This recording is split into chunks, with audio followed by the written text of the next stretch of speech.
Antes era muy raro observar esta patología, pero estamos viendo en estos últimos años que esta patología está aumentando. A manera de comentario, este año, desde enero hasta la fecha, en el hospital, como verán, esta patología está en aumento, ¿no? Y miren, tenemos estas imágenes. Esta es la imagen de un colon normal, miren. Se ve una mucosa del colon de aspecto regular, no tiene ninguna, no existe presencia de ningún eritema, ninguna tumoración. Pero ya miren estas otras imágenes. Miren esta imagen, se ven tumoraciones, ¿no? Se ven tumores en el interior del recto acá. Igual acá se ve otro tumor dentro del recto.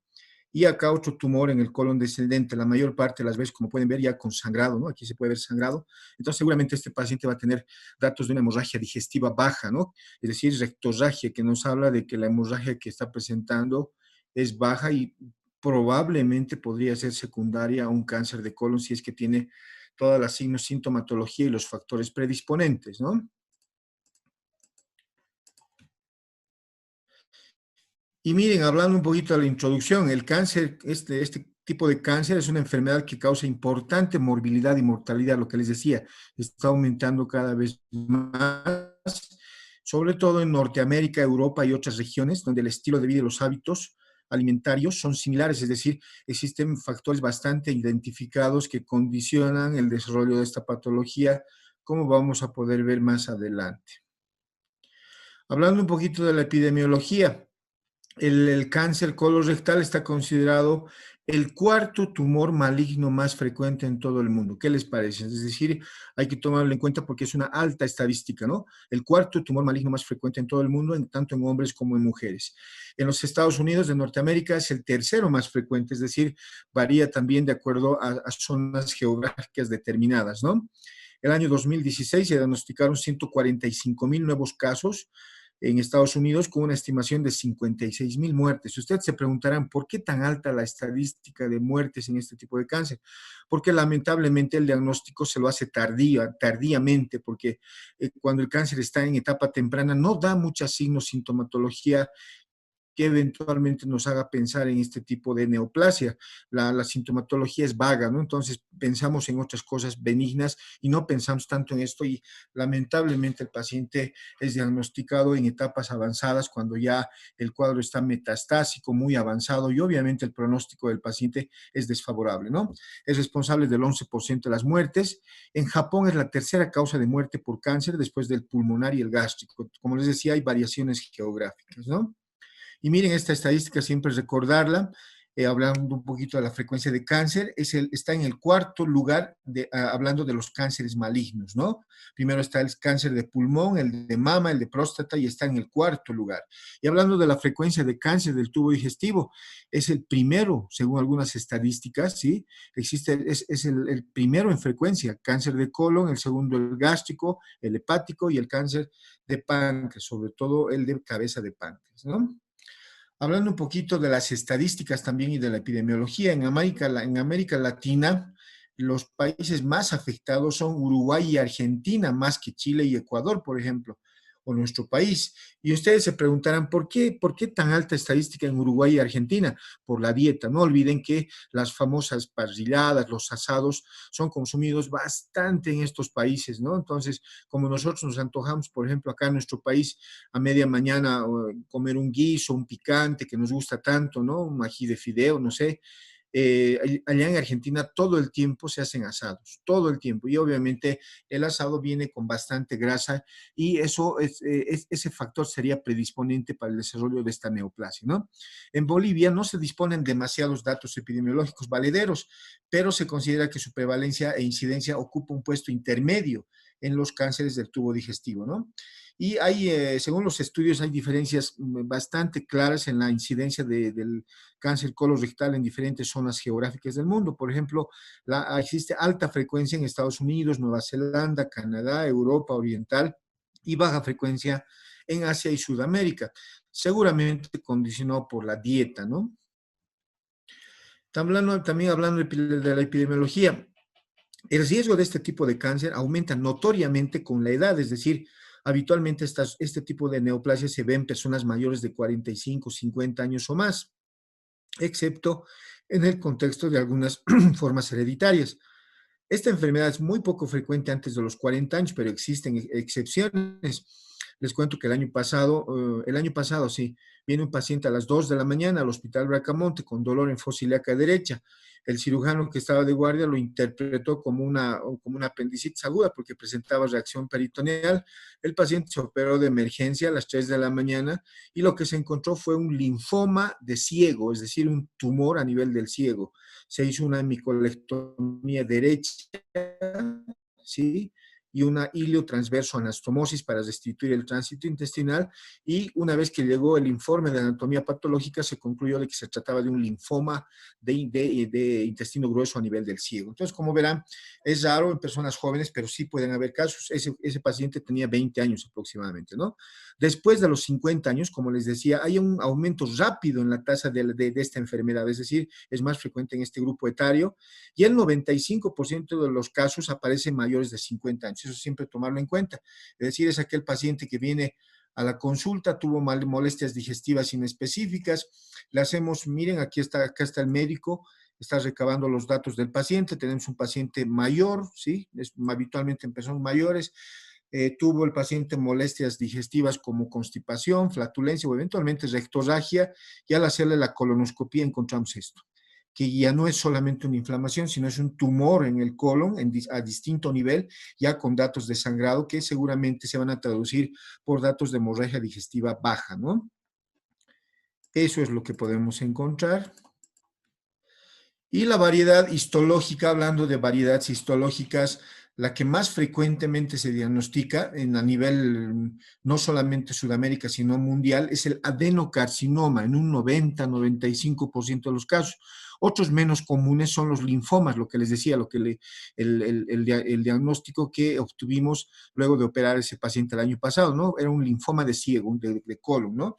Otros menos comunes son los linfomas, los leiomiosarcomas, los carcinoides, los melanomas, y también podemos encontrar a nivel del colon lesiones metastásicas, es decir, tumores que se han producido en el colon a consecuencia de metástasis de otro cáncer primario a nivel del tubo digestivo o en la cavidad abdominal. Por ejemplo, no es infrecuente encontrar por tumores del hígado, sí, por cáncer de hígado, metástasis a nivel colónico. Habrá que hacer la diferenciación dónde ha estado el cáncer primario, ¿no? Y como podemos ver en la imagen de abajo, se puede ver la secuencia de hechos de lo que ocurre para que un paciente tenga una neoplasia a nivel del colon, ¿no? Miren, acá está la secuencia.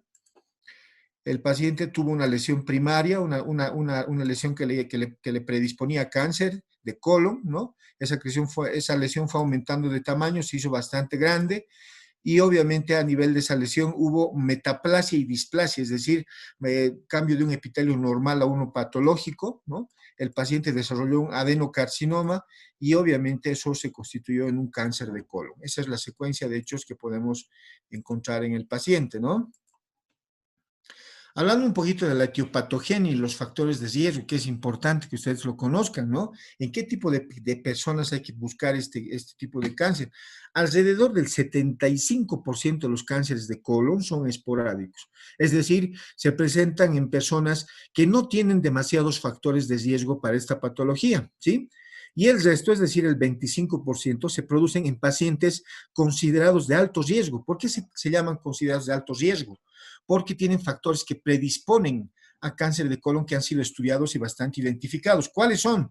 Por ejemplo, los portadores de enfermedad inflamatoria intestinal. Y hemos comentado ya varias veces, ustedes recordarán de que cuando hablamos de enfermedad inflamatoria intestinal, básicamente estamos hablando de la colitis ulcerosa o de la enfermedad de Crohn, que son formas inflamatorias intestinales.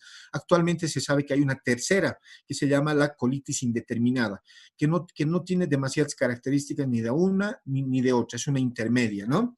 Otro factor, además de la enfermedad inflamatoria intestinal que predispone o puede ser un factor de riesgo para cáncer de colon, los pólipos intestinales, es decir, ¿qué es pólipo, tumor dependiente de mucosa, los pólipos intestinales, cualquier tumoración benigna inicialmente que nosotros encontramos en el colon, puede evolucionar eventualmente a cáncer de colon, sobre todo si se trata de pólipos adenomatosos, que son los que más tienen preponderancia a progresar a cáncer de colon. Entonces, los pólipos hay que estudiarlos. Se encuentra un pólipo, hay que biopsiarlo, mandar a anatomía patológica y obviamente para determinar qué tipo de constitución tiene, ¿no?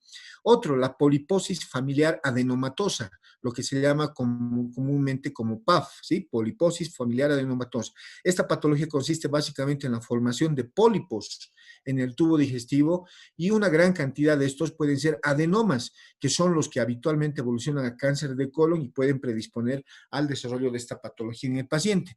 Otra patología, el cáncer colorectal no polipósico, llamado también síndrome de Lynch tipo 1 y tipo 2, como vamos a ver más adelante, ¿sí?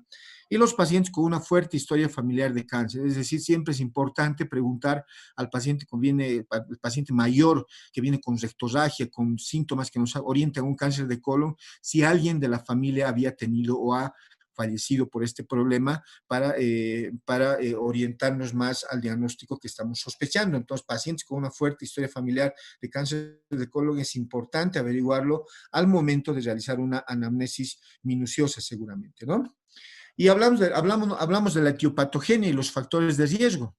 Y obviamente uno de los factores que más ha sido estudiado para el desarrollo o la génesis de un cáncer de colon es la dieta, ¿no? La dieta puede promover o inhibir la carcinogénesis, el origen de un cáncer de colon. Por ejemplo, las carnes rojas, ¿sí? El excesivo consumo de carne roja, ustedes saben, viene acompañado de bastante grasa, ¿no? Grasa animal.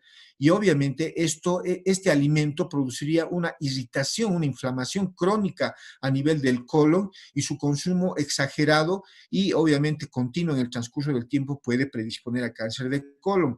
Esto no quiere decir que nunca coman grasa, pueden comer, pero la clave es tener una dieta variada, lo que les he dicho varias veces, ¿no?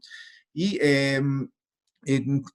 obviamente esto también va a condicionar niveles elevados de colesterol en las heces, a lo que denominamos esteatorrea, se correlaciona con una mayor incidencia de cáncer de colon. Otro factor dietético, los suplementos de folato protegen de cáncer de colon. Vamos a ver más adelante en qué alimentos existen folato y los de calcio disminuyen la formación de nuevos adenomas, es decir, de nuevos pólipos, ¿no? Y miren, esto es lo que nos gusta tanto, ¿no? Es decir, hay mucha gente que está acostumbrada a consumir bastante carne y obviamente la carne viene con bastante grasa, ¿no? Entonces, el consumo excesivo durante la vida del paciente de este alimento puede predisponer a cáncer de colon, ¿no? Y estos son los alimentos que pueden proteger contra el cáncer de colon, que son los folatos. En todos estos alimentos hay folato. Tenemos la espinaca, tenemos las coles de Bruselas, que son pequeñitas, el plátano, el repollo, la naranja, el brócoli, ¿no? El espárrago, por ejemplo, ¿no? Las frutas como el durazno, entonces los rábanos, es decir, todo esto contiene folato que protege contra el cáncer de colon porque contiene bastante fibra sobre todo, ¿no? Y aquí está lo que les comentaba, una dieta con alto contenido de fibra va a acelerar el tránsito intestinal, es decir, hace de que vayamos más veces al baño, ¿no? Y si vamos más veces al baño, va a haber menor tiempo de contacto del material con bastante grasa o carne que hemos podido ingerir y obviamente esto va a hacer de que no haya demasiado tiempo de contacto con ese alimento y nos protege contra el cáncer de colon. Es decir, es muy importante consumir bastante fibra durante la vida, ¿no? Una dieta con alto contenido de fibra acelera el tránsito intestinal, lo que les decía, y disminuye el tiempo de contacto de la mucosa colónica con los agentes carcinogénicos contenidos en las carnes, por ejemplo, ¿no? Disminuyendo el cáncer de colon. Eso es lo que básicamente quería decirles, ¿no? Hablamos de los medicamentos, otro factor etiopatogénico y también factor de riesgo. El tratamiento hormonal sustitutivo, es decir, ¿qué personas reciben tratamiento hormonal sustitutivo? Las mujeres, cuando llegan a la menopausia, no olviden que una de las manifestaciones más comunes de la menopausia es de que la mujer deja de producir las hormonas que normalmente producía durante su etapa reproductiva activa, ¿no? En su etapa sexual activa y obviamente tiene una serie de alteraciones y el ginecólogo habitualmente le receta estrógenos conjugados. Estos medicamentos han demostrado su efecto protector, disminuyendo la mortalidad de cáncer de colon en las mujeres. Otro medicamento, las aspirinas y otros fármacos antiinflamatorios no esteroideos han demostrado efectos beneficiosos, especialmente a los inhibidores de la COX-2, como el Celecoxib o el Robecoxib, por ejemplo, ¿no? Entonces, a nivel mundial, esto está bastante difundido, hay bastantes estudios que demuestran de que el consumo de aspirina, consumir 1 o 2 aspirinas a la semana, protege para no tener un cáncer de colon. Es decir, este estudio está bastante difundido, ¿no? En relación a los beta-carotenos, las vitaminas C y E, su efecto protector no está demostrado, pero sí lo usamos porque existen estudios, ¿sí? Otro factor etiopatogénico que ya lo hemos comentado, los pólipos, ¿no? Por ejemplo, existe una enfermedad que se llama el síndrome de Peutz-Jeghers, que se caracteriza por la presencia de pólipos en el tubo digestivo, en el estómago, en el intestino delgado, en el grueso, ¿no? Y obviamente esta patología se asocia a manchas melánicas color café con leche a nivel de los labios y en la mucosa de los carrillos. Y obviamente más adelante les voy a mostrar fotos, ¿no? Los pólipos se clasifican histológicamente en neoplásicos, ¿sí? ¿Cuáles son los pólipos neoplásicos? De los cuales hay que tener bastante cuidado porque evolucionan a cáncer de colon. Los adenomatosos, ¿sí? Que pueden ser benignos o malignos, y los no neoplásicos, que son hiperplásicos, mucosos, inflamatorios, y los amartomatosos, ¿no? Los primeros que habíamos hablado, los neoplásicos, los adenomatosos, son considerados, como les decía, precursores de cáncer de colon. Tienen alta probabilidad de transformación maligna a cáncer de colon. Y el riesgo del desarrollo de cáncer a partir de estos pólipos, que son los adenomas, ¿sí? Es directamente proporcional a los siguientes datos. Miren, al tamaño de la lesión. A mayor tamaño del pólipo, del adenoma, mayor probabilidad de que el paciente desarrolle un cáncer de colon. 2, al porcentaje de patrón morfológico velloso. Es decir, a mayor diferenciación celular, el paciente tiene mayor probabilidad de desarrollo de un cáncer de colon. Y al grado de displasia celular, es decir, al mayor grado de mitosis que se encuentra al hacer el estudio histopatológico, eso nos va a hablar de que tiene mayor probabilidad de desarrollo de un cáncer de colon, ¿no? Y en la parte inferior vemos cómo va creciendo la lesión eventualmente neoplásica a nivel de la mucosa del colon. Los pólipos, hablando un poquito de los pólipos, lo que les decía, ¿qué son los pólipos? Tumores dependientes de mucosa, ¿no? Son tumores benignos inicialmente que aparecen en la mucosa del colon y del recto, suelen ser bastante frecuentes en la población de más de 50 años. Y los pólipos, como habíamos comentado, puede haber hiperplásicos, son los más frecuentes y no malignizan. Los hiperplásicos habitualmente no malignizan. Ustedes saben de que en medicina nada es absoluto, todo es relativo, pero lo que se ve en la práctica, los hiperplásicos habitualmente no malignizan. Los inflamatorios, como los anteriores, tampoco poseen capacidad de malignizar. Y los adenomatosos, estos sí hay que tener bastante cuidado, poseen un potencial de malignidad que va a depender del tamaño y número de los que encontremos a nivel de la mucosa del colon, ¿no? Y miren, vamos a ver en estas imágenes varios tipos de pólipos, ¿no? Por ejemplo, acá tenemos pólipos de distinta característica, miren. Acá vemos pólipo, pólipo, pólipo. Estos son pólipos inflamatorios, miren, pólipo, un colon lleno de pólipos, ¿no? Estos son los inflamatorios. Estos son los pólipos hiperplásicos. Miren, esto se ve como un empedrado, ¿no? Miren lo bien que se ven los pólipos que hemos comentado, perdón. Vamos al anterior. Miren cómo se ve como empedrado, ¿no? Miren, lleno de todas estas tumoraciones son pólipos. Entonces, este paciente, si los pólipos son adenomas, puede tener predisposición eventualmente a cáncer de colon, ¿no? Otros pólipos, los adenomas. Estos son los que hay que tener cuidado, los que comentábamos, ¿no? Aquí están. Aquí tenemos otro pólipo, otro pólipo, otro pólipo, otro pólipo. Entonces, estos adenomas, estos son los que hay que tener bastante cuidado, hay que hacer un seguimiento estricto porque estos son los que tienen predisposición a evolucionar a un cáncer de colon. Y esta es la secuencia, de hecho, de lo que le ocurre al paciente para tener un cáncer de colon.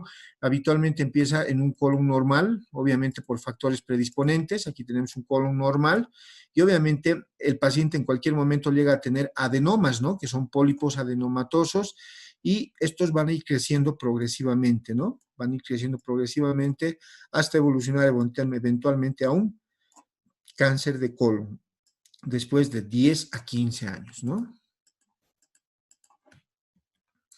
Estos son otro tipo de pólipos, que son los pólipos cerrados. Miren, estos pólipos tienen la característica de que son vegetantes, ¿no? Parecen, son bastante exuberantes y parecen coliflores, ¿no? Miren, ¿sí? Miren cómo están localizados, pueden estar localizados en el trayecto del colon, ¿no? Bastante exuberantes, ¿no? Protruyentes, exofíticos, ¿no? Esa es la característica de este tipo de pólipos, son los cerrados. Otros, los pediculados. ¿Por qué se llaman pediculados? Obviamente, como su nombre indica, se llaman así porque tienen un pedículo, ¿no? Que lo une a la mucosa del colon. Aquí está el pólipo y esto lo de la parte inferior es el pedículo, ¿no? Hay un pedículo evidente, este es un pólipo sesil, es decir, solamente se ve la parte terminal, pero no existe pedículo como el anterior. Y el último, este es un semipediculado, no evidente, tiene una base estrecha, ¿no? Este tiene una base larga, ¿no? Entonces, como verán, hay distintos tipos de pólipos y hay que conocer la mayor cantidad de ellos para clasificarlos adecuadamente y obviamente eso nos va a permitir hacer una mejor evaluación en el paciente. Aquí tenemos un pólipo plano, se puede ver también claramente. Aquí está la lesión, se puede ver. También habrá que biopsiar esa lesión en busca de qué tipo de constitución tiene y si el tejido tiene preponderancia o no, eventualmente a evolucionar a una neoplasia, ¿no? Entonces hay que estudiarlo adecuadamente. Y habíamos hablado, ¿se acuerdan? De que puede haber pólipos en algunos síndromes, por ejemplo, el síndrome de poliposis amartomatosa incluye varios síndromes, entre los más comunes están el Peutz-Jeghers, que se va a caracterizar por pólipos en el colon y en el intestino delgado, los cuales por su tamaño tienden a sangrar, además de la presencia de lesiones pigmentarias en la boca, lo que les decía, las típicas manchas color café con leche en los labios y en la mucosa de los carrillos, ¿no? Habrá de diagnosticar un Peutz-Jeghers, por ejemplo, del síndrome de poliposis juvenil. Es difícil de distinguir clínicamente del Peutz-Jeghers, pero ¿cuál es su característica? La diferencia radica en que los pólipos solamente son colónicos y no hay manifestación extraintestinal. Esa es la característica de este. Y miren, esto es lo que se ve en el Peutz-Jeghers, ¿no? Miren la característica que tiene, además de los pólipos, el paciente o la paciente tiene la característica de estas lesiones, manchas color café con leche en la mucosa de los labios, ¿no? Y habitualmente también tiene el antecedente de haber tenido rectorragia, episodios de rectorragia, es decir, una de las complicaciones de los pólipos es de que sangran también en cualquier momento y dan hemorragia digestiva alta o hemorragia digestiva baja, ¿no? Y esta es la característica que podemos encontrar a la colonoscopía. Miren, encontramos un gran pólipo, ¿sí? Y eventualmente pediculado, como se puede ver en esta imagen. El anterior era el síndrome de Peutz-Jeghers y esta es la imagen que se obtiene en la poliposis juvenil, donde existe una afectación colónica principalmente, como habíamos dicho, ¿no? Aquí está, miren, se puede ver claramente. Aquí están los pólipos, hay pólipos pediculados, aquí hay otro pólipo, ¿no? Aquí hay otro pólipo, aquí hay otro pólipo, miren, gran cantidad de pólipos. Esta es la característica de la poliposis juvenil. Otro factor etiopatogénico y factor de riesgo, los síndromes de poliposis hereditarias, lo que acabamos de comentar, ¿no? Se caracteriza por la existencia de pólipos intestinales múltiples y manifestaciones extraintestinales asociadas. Dentro de estos, uno de los principales tenemos lo que habíamos comentado, el PAF, que es la poliposis adenomatosa familiar, el síndrome de Gardner. En realidad tenemos varios síndromes de enfermedades polipósicas. Podemos citar el síndrome de Peutz-Jeghers, la poliposis adenomatosa familiar, el síndrome de Gardner, el síndrome de Crom-Kit Canadá, entre otros, adenomatosos, por ejemplo, ¿no? Habrá que ver qué tipos de pólipos está presentando el paciente y si son neoplásicos o no neoplásicos para determinar el pronóstico del paciente, si van a tener estos la posibilidad de progresar a una neoplasia de colon, ¿no? Son considerados de alto riesgo para el desarrollo de cáncer de colon, los pólipos sobre todo adenomatosos, ¿no? Miren, por ejemplo, en el síndrome de Gardner, la gran cantidad de pólipos que se puede ver, ¿no? Miren, toda la mucosa del colon está llena de pólipos. Se puede ver esto. Otro factor etiopatogénico y factor de riesgo, hemos hablado de las enfermedades polipósicas, los síndromes enfermedad autosómica dominante no polipósica con una incidencia de 5 veces, con una incidencia 5 veces más elevada que la poliposis familiar. Representa el 1 al 5% de todos los casos de cáncer de colon. Y existen dos tipos de Lynch, el Lynch tipo 1 y el 2. El Lynch tipo 1 tiene la característica de que afecta solamente al colon y el 2 afecta, además del colon, a otros órganos, por ejemplo, el hígado, el intestino delgado, el vaso, por ejemplo, ¿sí? Esa es la diferencia entre el Lynch tipo 1 y el Lynch tipo 2, ¿no?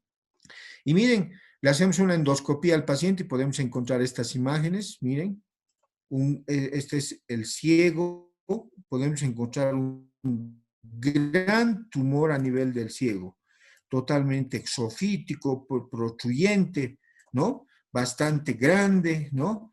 Que está cerca, como se puede ver acá, a la válvula ileocecal. Esta es la válvula ileocecal y aquí inicia el intestino delgado, es decir, el ilio, ¿no? Podemos encontrar estas imágenes. Otro factor etiopatogénico y factor de riesgo, ya lo habíamos comentado, la enfermedad inflamatoria intestinal. Es decir, ¿a qué nos referimos? Enfermedad de Crohn y colitis ulcerosa, ¿no? Miren, la colitis ulcerosa está asociada con cáncer de colon 30 veces mayor que el resto de la población general. Es decir, los pacientes con colitis ulcerosa hay que hacerle endoscopía periódicamente, hay que hacerle un seguimiento estricto porque puede evolucionar en cualquier momento a cáncer de colon. La enfermedad de Crohn también representa un alto riesgo, ¿no? Según los estudios. Otro factor etiopatogénico, antecedentes personales de cáncer colónico, es decir, preguntarle al paciente, ¿no? ¿Usted tuvo alguna enfermedad? Sí, me diagnosticaron cáncer de colon, pero hice tratamiento, estaba en la etapa inicial y aparentemente estaba todo bien. Antecedente personal de cáncer colónico es importante. Tiene un riesgo 3 veces más que la población general de desarrollar un segundo tumor primario en el colon, es decir, muy importante preguntar si ya tuvo el antecedente de esta patología, ¿no? Otro factor etiopatogénico, antecedente de cáncer intestinal en una familia, en un familiar de primer grado, es decir, en alguien de la familia. Las personas que tienen un familiar de primer grado con esta patología tienen un riesgo de 1.8 a 8 veces más que la población en general de sufrir esta neoplasia, es decir, al momento de recabar los antecedentes personales patológicos y no patológicos. Es muy importante preguntar el antecedente de cáncer intestinal en una familia de primer grado, ¿no? Y miren, estos son los factores que están implicados, los que más han sido estudiados en el desarrollo o la génesis de un cáncer de colon, ¿no? Y frente a todo lo que hemos comentado, se plantea la detección sistemática. ¿En qué consiste la detección sistemática? En el PSOH. ¿Qué es el PSOH? La prueba de sangre oculta en heces fecales. Es decir, se dice que todo paciente mayor de 45, 50 años, como a las mujeres, se les realiza el Papa Nicolau. Perdón un minutito. Hola, papito, te voy a volver a llamar, estoy pasando clases. Bien, papito, todo bien. Chao, Richard. Entonces, como a las mujeres se les sugiere realizarse un Papa Nicolau, a los hombres mayores de 45, buscando qué patología, cáncer de colon. Es decir, el paciente puede estar con rectorragia secundaria a un tumor que está ulcerado. Es decir, eso habrá que siempre buscarlo, ¿no? Recientemente se ha demostrado una disminución en la tasa de mortalidad por cáncer de colon en sujetos sometidos a lo que hemos comentado, a detección sistemática con prueba de sangre oculta en heces fecales y eventualmente rectosigmoidoscopía. Cuando se encuentra sangre oculta en heces fecales, se copia del recto y del sigmoides en busca de que llega solamente hasta 15 a 20 centímetros del margen anal, no se ve ninguna lesión, se sugiere al paciente que se realice una colonoscopía, que va a tener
¿Me escuchan, muchachos?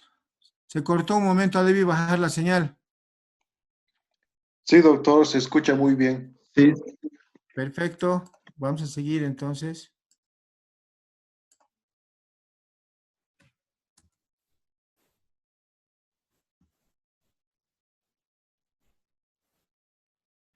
Entonces, lo que les decía, la prueba de sangre oculta en heces fecales será muy importante, eventualmente rectosigmoidoscopía y colonoscopía cuando veamos que es necesario, ¿no? Y eventualmente se puede hacer un enema opaco con doble contraste. ¿Y cuáles son los factores pronósticos que tiene el paciente? ¿Cómo podemos formular un pronóstico para nuestro paciente? Con estos datos, miren, se relacionan los factores pronósticos con uno, el grado de penetración del tumor, es decir, cuando nosotros hacemos una biopsia a mayor grado de penetración del tumor, obviamente el pronóstico del paciente es desfavorable. Quiere decir de que más capas de la pared del colon están comprometidas por el tumor, ¿no? Entonces, primer factor, grado de penetración del tumor en la pared del intestino o del colon, ¿no? Dos, la presencia o ausencia de compromiso nodal. Es decir, si en la tomografía, por ejemplo, que le vamos a pedir al paciente, si encontramos adenopatías, nos va a hablar este hecho de que eventualmente este paciente a consecuencia del tumor ya tiene metástasis, es decir, infartación ganglionar, que nos habla de una diseminación del tumor inicial que se ha desarrollado a nivel del colon, y obviamente el pronóstico también es desfavorable, ¿no? Y metástasis a distancia también es otro factor pronóstico desfavorable, ¿no?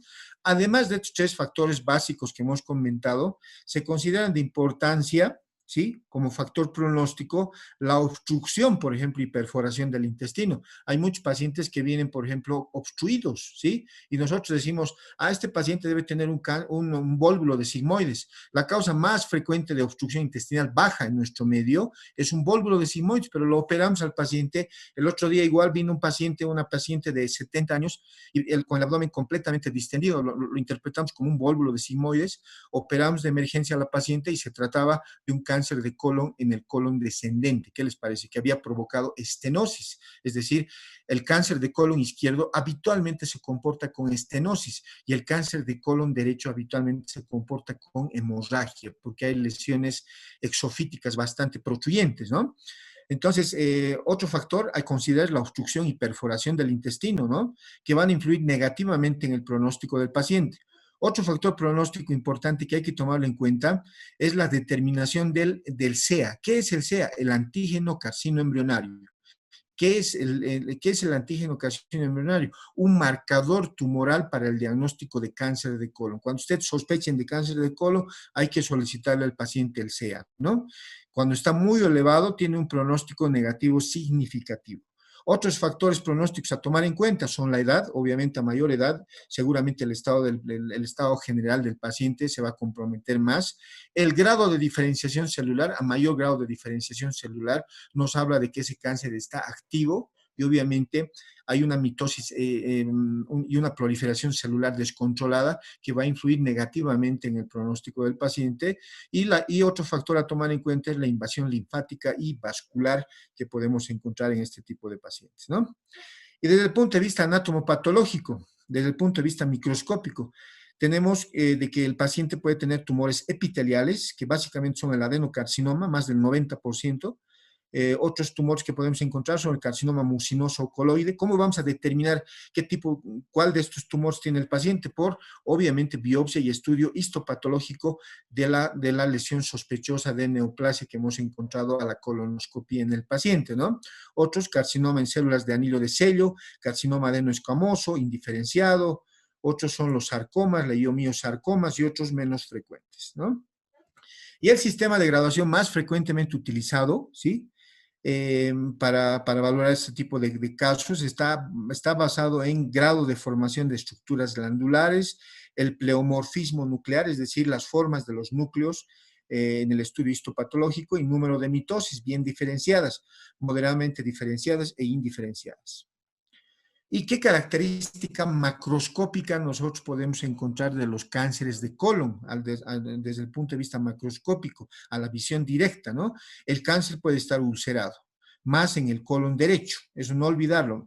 Es por eso que hemos dicho de que los cánceres de colon derecho dan rectorragia. Es por eso de que el tumor puede estar ulcerado y dar rectorragia, ¿no? Se asientan comúnmente en el colon descendente y sigmoides, puede ser exofítico, ¿sí? Es decir, como un coliflor, polipoide, fungiforme, más común en el colon ascendente, en el lado derecho, ¿no? Y ciego, puede ser anular, escirro, tiende a crecer circunferencialmente en la pared del colon, ¿no? Es decir, abarca toda la pared. En la parte inferior tenemos las imágenes, ¿no? Aquí están también las imágenes, les voy a mostrar. Puede ser ulcerado, aquí está la ulceración, ¿sí? Puede ser polipoideo, miren, como un pólipo, ¿no? Habrá que tomar biopsia. Puede ser anular o escirro, plano, como habíamos dicho, y puede ser un tumor infiltrante, que es todo esto.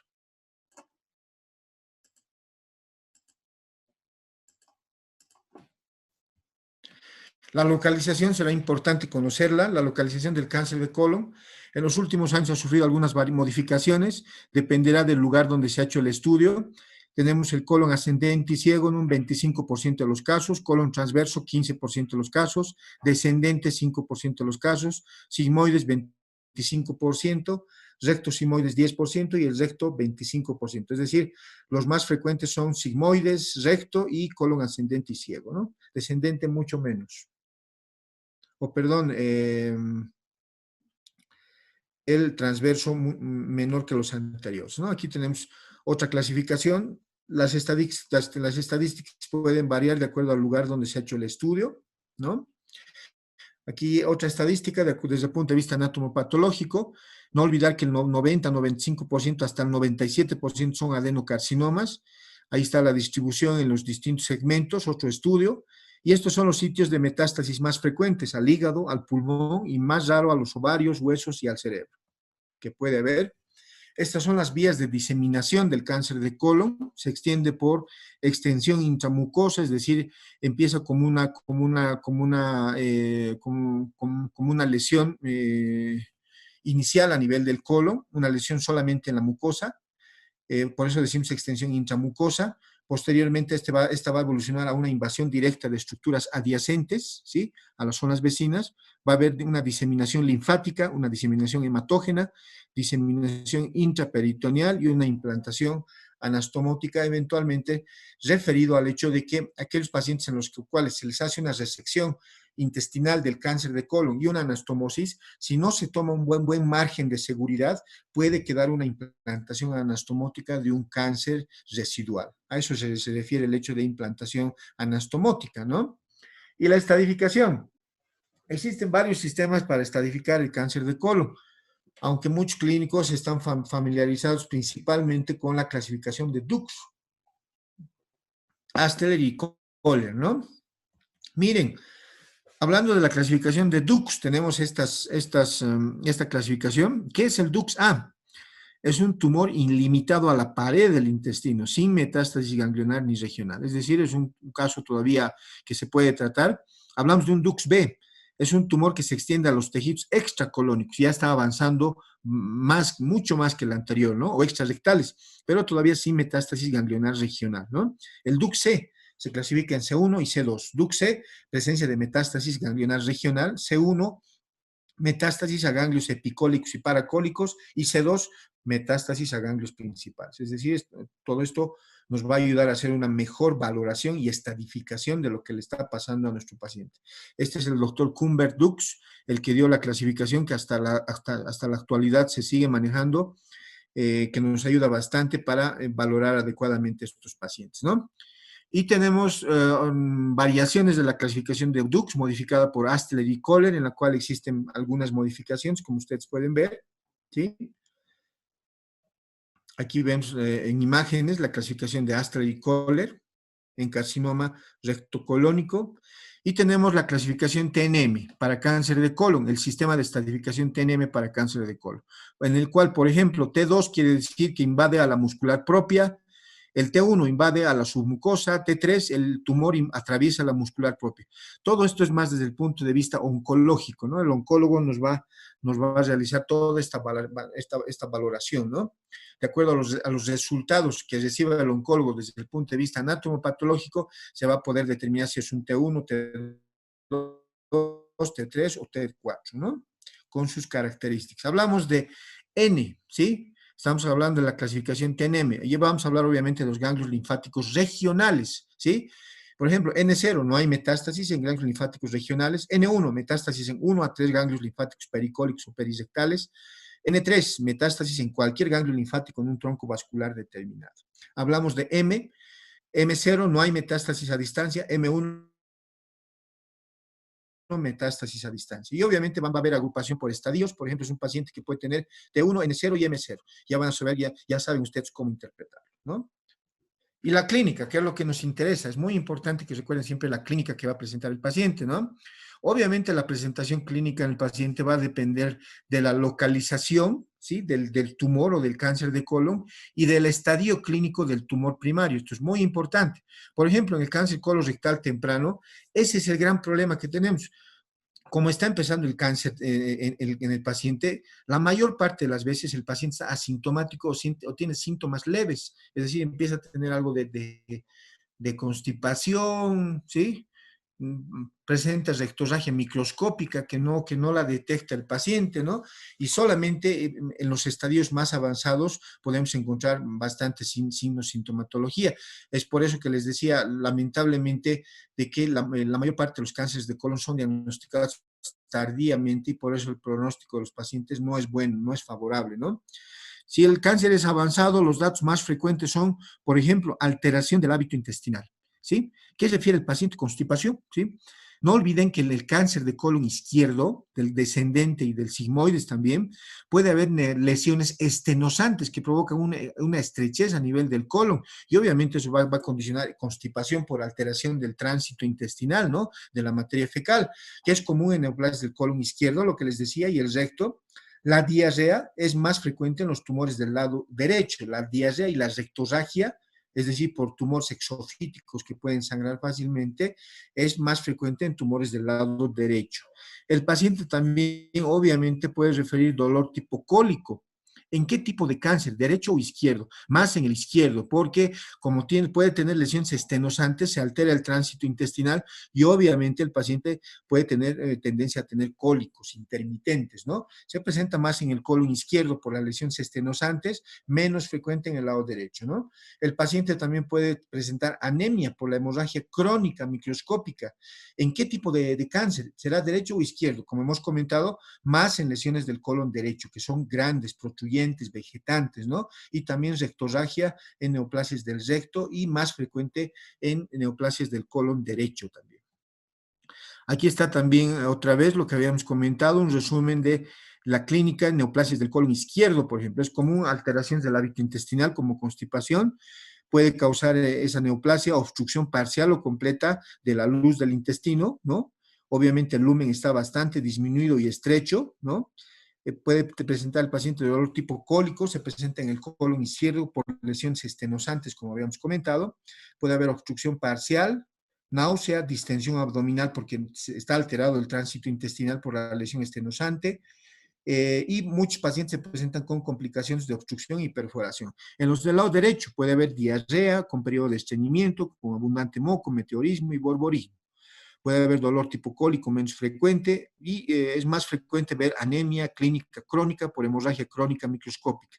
Se presenta en lesiones del colon derecho, ¿no? Que son grandes y vegetantes. Puede haber rectorragia, no tanto melena, porque la melena es más propio de la hemorragia digestiva alta, ¿no? Puede haber rectorragia y eventualmente puede haber masa palpable en fosa ilíaca izquierda o a nivel del hipogastrio en tumores del lado izquierdo sobre todo, ¿no? Y aquí están todos los datos que habíamos comentado, puede haber constipación, diarrea, dolor cólico, pérdida de peso, náuseas, todos los datos que hemos comentado, ¿no? Otras manifestaciones clínicas comunes que puede tener el paciente y que refiere con relativa frecuencia son pérdida de peso. Obviamente, como está desarrollando un cáncer de colon, refiere que el paciente por las molestias que siente no quiere alimentarse, tiene pérdida de peso, adinamia, astenia, puede estar anoréxico o hiporéxico, náumitos, puede referir dolor pélvico, ¿no? En la región pélvica a nivel del hipogastrio y tenesmo. En el cáncer de recto se complican con obstrucción intestinal y perforación, eso no olvidarlo. Y al examen abdominal, ¿qué podemos encontrar? Esto, ¿no? Podemos encontrar masa palpable, ¿sí? A nivel de fosa ilíaca derecha o fosa ilíaca izquierda, perdón, y a nivel de hipogastrio, lesión tumoral palpable al tracto rectal también. Podemos encontrar dolor en el cuadrante superior derecho también por la masa exofítica que puede haber en el lado derecho, fiebre, hepatomegalia, si hay metástasis a nivel hepático, ascitis, derrame pleural y adenopatías, que seguramente obviamente nos hablan de manifestaciones bastante avanzadas del cuadro que está presentando el paciente, ¿no? ¿Y cómo vamos a hacer el diagnóstico? Ya tenemos hemos hablado de los conceptos, hemos hablado de la estadificación, hemos hablado de los factores de riesgo, los factores etiopatogénicos, ¿no? ¿Cómo vamos a hacer? Hemos visto imágenes de los factores predisponentes. ¿Cómo vamos a hacer nuestro diagnóstico?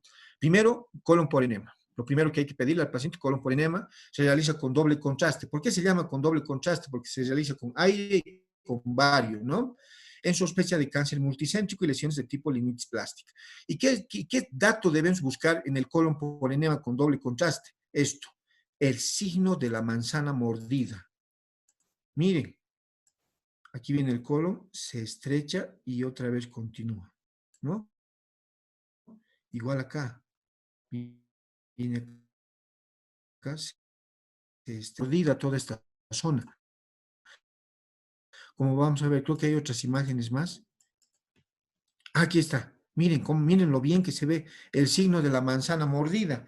Es decir, nos habla de que hay una lesión estenosante a nivel del sigmoides o a nivel del colon descendente. Nos puede ayudar a pensar en un cáncer de colon con lesión estenosante, ¿no?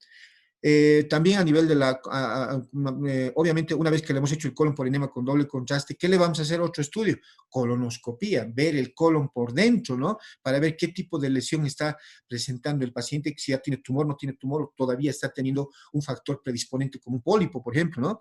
Nos va a permitir hacer una observación directa de las diversas lesiones y la gran ventaja de la colonoscopía, toma de biopsia, ¿no? Se usa la clasificación de Borman, la misma clasificación que se utiliza para el cáncer gástrico avanzado, ¿se acuerdan, no? Para la descripción macroscópica del tumor. Aquí abajo tienen la clasificación de Borman, ¿sí? Que es esta. Vamos a utilizar esta misma clasificación para la valoración. Aquí está el colonoscopio que se introduce por el ano, sigue por el recto, por el sigmoides, llega al descendente, al ángulo esplénico del colon, el transverso, ángulo hepático del colon, el ascendente y el ciego. Todo esto vamos a poder ver en una cámara de televisión por colonoscopía, ¿no? Vamos a poder ver todas las lesiones que puede estar presentando y obviamente vamos a ver dónde ha sangrado, que es lo que nos interesa, ¿no? Y miren, a la visión colonoscópica vamos a encontrar podemos encontrar todas estas lesiones. Miren los grandes tumores que podemos encontrar. Le hacemos al paciente una colonoscopia. Miren, este tumor está ocupando casi el 60-70% de toda la circunferencia en el colon, ¿no? Igual acá, miren, vemos un gran tumor. Todo esto es tumor, ¿no? Que está ya consangrado. Igual le hacemos una colonoscopia. Miren, un gran tumor, no es raro encontrarse con estas sorpresas, ¿no? Y obviamente con datos de sangrado. Esto tiene alta probabilidad de ser un cáncer de colon, ¿no? Igual acá, miren, le hacemos colonoscopia al paciente, encontramos todo este tumor. Un gran tumor ocupando gran parte de la circunferencia del colon, ya con datos de sangrado. Entonces, todo esto lo vamos a poder valorar. Miren la gran utilidad que tiene este estudio para el diagnóstico de estas patologías. Igual acá, vemos acá otra lesión. Miren, un gran tumor, igual. Otro tipo de tumor. No olvidarse de que en todas estas lesiones hay que realizar biopsia, ¿no? Para ver qué tipo de tumor está presentando y obviamente hacer una adecuada valoración de lo que le está pasando al paciente, ¿no? Otro estudio que le podemos ver, hemos visto el colon por enema con doble contraste, hemos visto la colonoscopía. Otro estudio que le podemos hacer es la ecoendoscopía. Es muy útil para determinar la profundidad de infiltración tumoral. Es decir, este estudio es una combinación de la ecografía con endoscopía, ¿no? ¿Para qué nos sirve? Nos sirve para valorar cuántas capas del colon están afectadas por el tumor que está presentando el paciente. Es decir, determina la profundidad de infiltración tumoral en la pared de la víscera, en el colon, ¿no? También el estadio tumoral. La limitación es la falta de experiencia, es decir, hay que tener bastante experiencia para hacer adecuadamente este estudio. Y estas son las imágenes que se obtienen por colonoscopía, ¿no? Miren, estas son las imágenes. Aquí está la lesión sospechosa de una eventual neoplasia, donde indica lesión, ¿sí? Entonces hay que tener bastante experiencia para realizar este estudio. Esa es la limitación. Otro estudio que podemos hacer al paciente, TAC de abdomen y pélvica, ¿no? Sirve para evaluar el abdomen extracolónico, ¿no? Para ver, por ejemplo, metástasis, podemos ver también algunas lesiones estenosantes, nos ayuda bastante y sobre todo para ver metástasis, ¿no? La pelvis extrarrectal, sobre todo en casos avanzados para detectar compromiso de órganos contiguos, ve ganglios linfáticos, paraórticos, hígado, si hay metástasis, el piso pélvico, ve la vía urinaria, una serie de datos que nos van a ayudar y orientar a hacer una mejor valoración del paciente, ¿no? Otro estudio que le podemos pedir al paciente, una plaquita de tórax, ¿nos ayudará? Sí, nos ayuda para buscar metástasis ganglionares a nivel pulmonar, como estas, miren. Aquí claramente se puede ver que hay lesiones metastásicas, ¿no? Que pueden ser secundarias a un cáncer de colon, ¿no? Entonces, es importante, nos ayuda. También podemos pedirle una resonancia magnética en caso de que se cuente, podemos pedirle, y no olvidarnos de la utilidad que tiene en este paciente el PCOH, ¿no? La prueba de sangre oculta en heces fecales, que nos va a ayudar bastante. Aquí está. Hablando de laboratorio, hay que pedirle al paciente hemos dicho que puede provocar anemia, ¿se acuerdan? Obviamente habrá que pedirle una rutina básica de laboratorio. ¿Cómo está formada la rutina? Hemograma completo, glucemia, urea, creatinina, grupo sanguíneo y factor RH y coagulograma. Esa es la rutina básica. Si estamos pensando en metástasis a hígado, también podemos pedirle, por ejemplo, un hepatograma o prueba de función hepática, es decir, bilirrubinas, transaminasas, fosfatasa alcalina, coagulograma y proteinograma. Todos esos elementos constituyen la prueba de función hepática, ¿no? Y como indica acá, y podemos pedir el examen general de orina y no olvidarnos de pedir el marcador tumoral específico para cáncer de colon, que es el CEA, ¿no? El antígeno carcino embrionario. Sobre todo ayuda en el pronóstico. Y nunca olvidarnos de la utilidad del PSOH, prueba de sangre oculta en heces fecales, que ya lo hemos comentado. Y el tratamiento, ¿sí? Aquí está orientado el tratamiento. Debe ser enfocado a criterios quirúrgicos y oncológicos, es decir, el manejo de estos pacientes siempre debe ser multidisciplinario, no lo debe ver solamente el cirujano, lo debe ver el cirujano, el gastroenterólogo, el endoscopista, el nutricionista, porque este paciente llega a tener una serie de alteraciones, ¿no? Entonces debe ser enfocado a criterios quirúrgicos y oncológicos. Hay que pensar, hay que valorar si este paciente se va a beneficiar de radioterapia, quimioterapia, con correlación de anatomía patológica, ¿no? Y obviamente, como les decía, la elección del tratamiento debe ser definido considerando factores tumorales y relacionados al paciente. Hablando del tratamiento endoscópico, se puede hacer también tratamiento por endoscopía, sobre todo en neoplasias iniciales de colon. Cuando se ha hecho un diagnóstico temprano, se puede hacer un tratamiento endoscópico, indicado en el cáncer temprano, ¿no? ¿En qué consiste? En la remoción de los factores del factor predisponente para una neoplasia de colon, por ejemplo. El paciente presentaba un pólipo, ¿sí? O una lesión tumoral solamente localizada en la mucosa. Entonces se puede hacer remoción de la capa de mucosa, lo que se denomina mucosectomía por vía endoscópica con resultados satisfactorios, ¿no? Se puede hacer. Y también se podrá retirar los factores predisponentes para cáncer de colon. Por ejemplo, un adenoma, habrá que retirarlo, un pólipo, habrá que retirarlo y mandar a estudio histopatológico para ver si era un adenoma, que es el pólipo que tiene gran posibilidad de desarrollar un cáncer de colon, ¿no? El tratamiento quirúrgico. ¿Cuál es el objetivo del tratamiento quirúrgico? Es la erradicación de la lesión primaria, ¿no? O sea, es muy importante, hay que erradicar el tumor, por ejemplo, y obviamente realizando siempre un adecuado vaciamiento ganglionar, que consiste en resecar todos los ganglios que están afectados y obviamente que están provocando una diseminación del cáncer que inicialmente se produjo a nivel del colon. Como indica acá, hay que erradicar la lesión primaria, hay que erradicar las áreas de drenaje linfático y órganos afectados. Si hay un otro órgano afectado, lo podemos sacar. Hace aproximadamente 3 meses en el Hospital Bracamonte operamos un cáncer de colon, ¿sí? De colon sigmoides, ¿sí?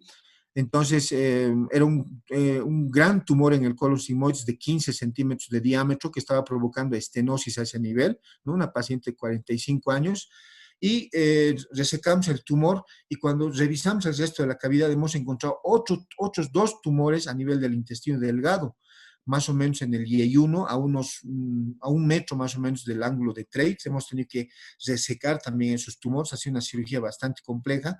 Por eso indica acá, hay que también hacer una resección de órganos afectados, ¿no? Debe ser realizado en base a profundos conocimientos quirúrgicos, oncológicos, de biología tumoral y anatómicos, ¿no? Cuando el tumor está adherido a órganos vecinos, está indicado procurar la resección en bloque, situación que también puede lograr curación en un alto porcentaje en el paciente, ¿no? ¿Cuáles son las opciones quirúrgicas que tenemos en el cáncer de colon? ¿Sí? Estas, miren, en el cáncer de colon derecho, cuando el tumor, por ejemplo, está en el ascendente, en el ciego, ¿sí? Hay que hacerle al paciente una hemicolectomía derecha, hemicolectomía radical derecha, se concluye con la anastomosis ileocólica. Aquí está lo que les decía, miren. Hay que resecar todo esto en el paciente, hemicolectomía derecha, ¿sí? Todo esto hay que resecarlo. Aquí estaba el tumor, por ejemplo, ¿no? ¿Y cuál es el límite para designar hemicolectomía derecha o izquierda? La arteria cólica media. Habitualmente hay que respetar la cólica media. Ese es el parámetro o límite para designar hemicolectomía derecha o izquierda, ¿sí? Y solamente se sacrifica la cólica derecha, por ejemplo, en el cáncer de colon transverso, ¿no? Entonces, en cáncer de colon derecho, hemicolectomía radical derecha, y se concluye con la anastomosis ileocolónica. ¿Cómo restituimos el tránsito intestinal en este paciente? Haciendo una anastomosis iliotransverso anastomosis terminolateral se llama, o laterolateral. Eso es lo que hacemos habitualmente en este tipo de pacientes, ¿no? En cáncer de colon transverso, ¿qué vamos a hacer? Aquí está un cáncer de colon transverso. Resección segmentaria del colon. En este caso, como decíamos, sacrificando la cólica media. No tenemos más que hacer. La colectomía transversa se ha abandonado en la práctica, muchos ya no la realizan. Los tumores de la parte proximal y medial del colon transverso son tratados con hemicolectomía derecha, ¿no? Eso también habrá que tomarlo en cuenta, depende del criterio y de la experiencia del cirujano que está atendiendo al paciente. En cáncer de colon sigmoides y recto superior, el procedimiento que se realiza, ¿cuál es? ¿Sí? Es la resección anterior, que consiste en la resección del segmento distal descendente del colon, ¿sí? Esto es lo que hay que hacer, resección de la porción distal descendente del colon, sigmoides, y de los 2/3 superiores del recto, es decir, en algunas circunstancias hay que ampliar hasta aquí arriba la cirugía, ¿no? Además de la ligadura de la arteria y vena mesentérica inferior. Eso es lo que hay que hacer en el paciente. El cáncer de recto tiene 4 objetivos, ¿sí? Curación, es decir, hay que buscar siempre una alternativa curativa, desecando toda la parte afectada. Otro objetivo es el control local, obtener márgenes de seguridad adecuados, es decir, dejar márgenes que estén libres de tumor, y regional, extirpación de todos los ganglios linfáticos. Hay que restaurar la continuidad intestinal siempre, obviamente evitando realizar eventualmente una ostomía solamente en casos necesarios, y preservación de la función urinaria, sexual y esfinteriana, referido al hecho de tomar en cuenta todos los elementos, ¿sí?, de protección para evitar lesión, por ejemplo, del uréter o de otro vaso que condicione una alteración de la función urinaria, sexual y esfinteriana, ¿no? Y en el tratamiento del cáncer de colon, la cirugía es el principal tratamiento, consiste en la resección del segmento del colon que está afectado. La quimioterapia será muy importante, puede aplicarse como tratamiento complementario, como tratamiento único en estadio avanzado, solamente con fin paliativo. Y la radioterapia no siempre está indicada, pero en algunos casos se usa para reducir el tamaño del tumor antes de operar, ¿no? Y esta es la secuencia de hechos que ocurre en el crecimiento del tumor. Lo que les decía, empieza con una lesión inicial, una etapa 1, miren, una etapa 2 va creciendo más, y en una etapa 3 encontramos un tumor bastante grande que puede ocupar gran parte de la circunferencia del colon, ¿no?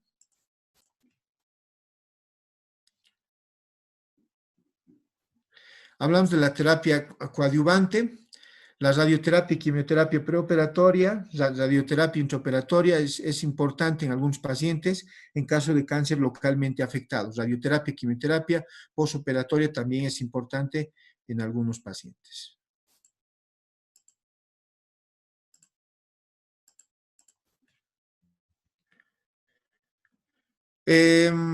La quimioterapia, ¿sí? ¿En qué tipo de pacientes se puede utilizar? Con enfermedad aparentemente localizada y resecados con intención curativa, ¿no? El gran problema es de que puede haber recurrencia secundaria a una metástasis oculta que no ha sido identificada, ¿no? Que son microscópicas hasta en un 33% de los casos. Este tratamiento es con el fin de erradicar la enfermedad residual, ¿no? ¿Qué medicamentos se utilizan? Se utiliza habitualmente el 5-fluoracilo, el levamisole y el leucovorin. Se puede utilizar. Esto es básicamente utilizado por los oncólogos, ¿no? En la enfermedad avanzada o recurrente. Obviamente esto va a depender de la localización de la enfermedad. En caso de enfermedad recurrente, local o metastásica, a hígado, pulmón o otro órgano, la resección quirúrgica, si es posible, es el único tratamiento que va a ayudar adecuadamente al paciente, ¿no? Y en estos años se están utilizando nuevas terapias, se han hecho ensayos a base de un medicamento que se llama el bevacizumab, que es un anticuerpo monoclonal contra el receptor de factor de crecimiento endotelial vascular, y el cetuximab, que es otro anticuerpo monoclonal. Estas dos terapias basadas en el hecho de que el cáncer de colon tendría un componente genético importante, ¿no? Y el seguimiento es muy importante, el seguimiento de los pacientes con cáncer de colon o los pacientes que tienen antecedentes de cáncer de colon o lesiones sospechosas de cáncer de colon que pueden evolucionar a cáncer de colon, ¿no? Las técnicas de seguimiento deben plantear como IVA, ¿no? Y obviamente para hacer el seguimiento, la colonoscopía es el mejor método para el diagnóstico de la recidiva, tanto local o del cáncer metacrónico. Se recomienda seguimiento cada 3 meses durante 3 años y cada 6 meses los 2 años siguientes. Será muy importante. Aquí vemos neoplasias de colon, que ya hemos visto varias, ¿no? Esto ya es repitiendo, son tumores, ¿no? En esta imagen vemos imágenes para que se den cuenta de que el cáncer de colon puede estar localizado en distintos lugares. Aquí vemos un cáncer de ciego y de colon ascendente. Aquí vemos un cáncer de transverso que está estenosando la luz del intestino.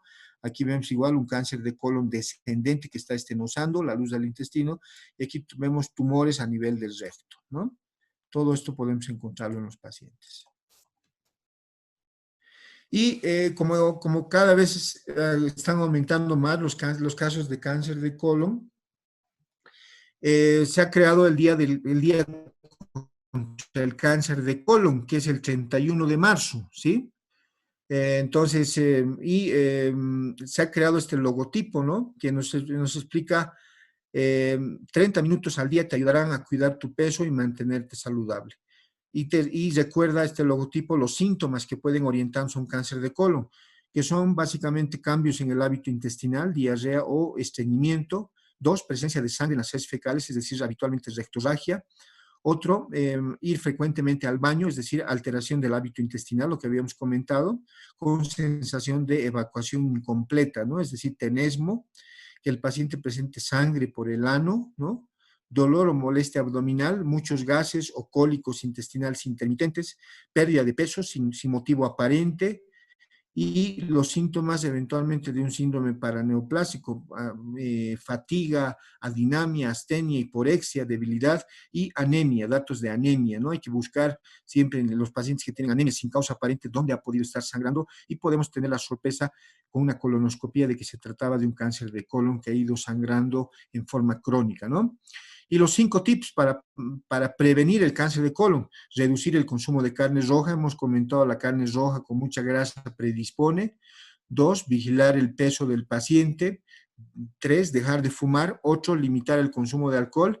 Y obviamente el hecho de consumir más fruta, verduras, cereales y legumbres, que proporciona bastante fibra al paciente y hace de que haya menor tiempo de contacto del alimento que provoca cáncer, es decir, carcinogénico con la mucosa del colon, y obviamente se puede evitar mediante este hecho el desarrollo de una neoplasia a nivel del colon.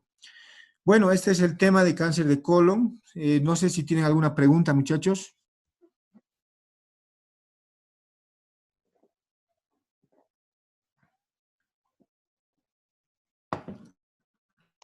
Sí, doctor, No sé si una tienen consulta. Buenas alguna noches, pregunta. doctor. Buenas noches.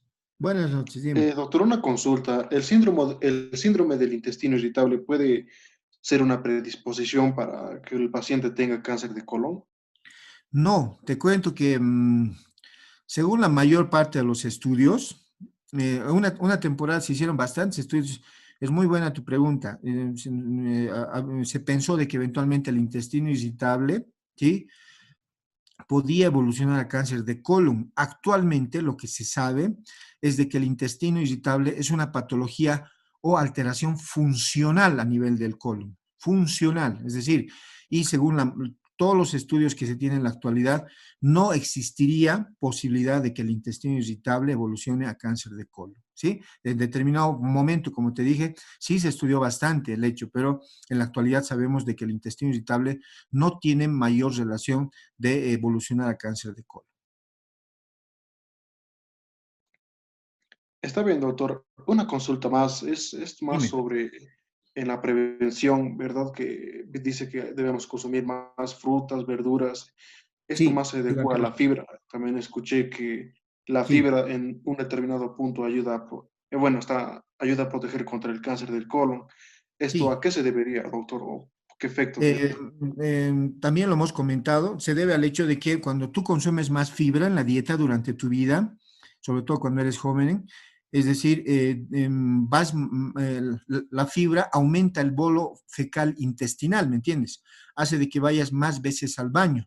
Entonces, si has consumido bastante carne, bastante grasa, no va a haber demasiado tiempo de contacto con este factor eventualmente carcinogénico con la mucosa del colon. Entonces, como vas más veces al baño, ¿sí?, lo vas a eliminar rápidamente. Pero ¿qué pasa con las personas que no consumen casi nada de fibra? Hay mayor tiempo de contacto del alimento carcinogénico con la mucosa del colon, y ese sería un factor que predispone al cáncer de colon. Es decir, la persona que no consume fibra tiene tendencia al estreñimiento o a la constipación, tiene menor cantidad de bolo fecal a nivel del colon, y ese sería el tiempo, ese sería el factor al producirse un mayor tiempo de contacto. Esa es la relación que existe ante la pregunta que me has dicho. Está bien, doctor. Gracias por la aclaración. Esa es la relación. ¿Listo? ¿Alguna otra pregunta, muchachos? Entonces, como han visto, hay que recordar siempre las patologías que pueden predisponer al paciente a cáncer de colon. Es decir, hay que preguntarle, ¿usted ha sido diagnosticado de alguna enfermedad del colon? Obviamente no le vamos a decir, usted ha tenido síndrome de Gardner, síndrome de Cronquist-Canadá, Peutz-Jeghers, ¿no? O sea, nosotros hay que buscar los datos, ¿no? Obviamente hay que conocer la mayor cantidad de datos clínicos para buscarlos y orientarnos a una patología determinada como es el cáncer de colon, ¿no? Entonces, Como verán, inicialmente hemos hablado de los factores de riesgo, los factores etiopatogénicos, hemos visto imágenes de pólipos, hemos hablado de la colitis ulcerosa, de la enfermedad de Crohn, hemos hablado de las enfermedades polipósicas, hemos hablado de Lynch tipo 1, Lynch tipo 2, hemos hablado de la relación familiar, hemos hablado de la clínica, cuál es la clínica del cáncer de colon derecho, del cáncer de colon izquierdo. Hemos hablado de la estadificación del cáncer de colon, que habitualmente se utiliza la clasificación de Dux, como hemos comentado, ¿sí? Hemos hablado de las modificaciones de la clasificación de Dux, modificadas por Astler y Kohler. Hemos hablado de la clasificación TNM para estadificar el cáncer de colon, en los estudios que principalmente deben solicitar. Y no sé si tienen alguna otra duda más.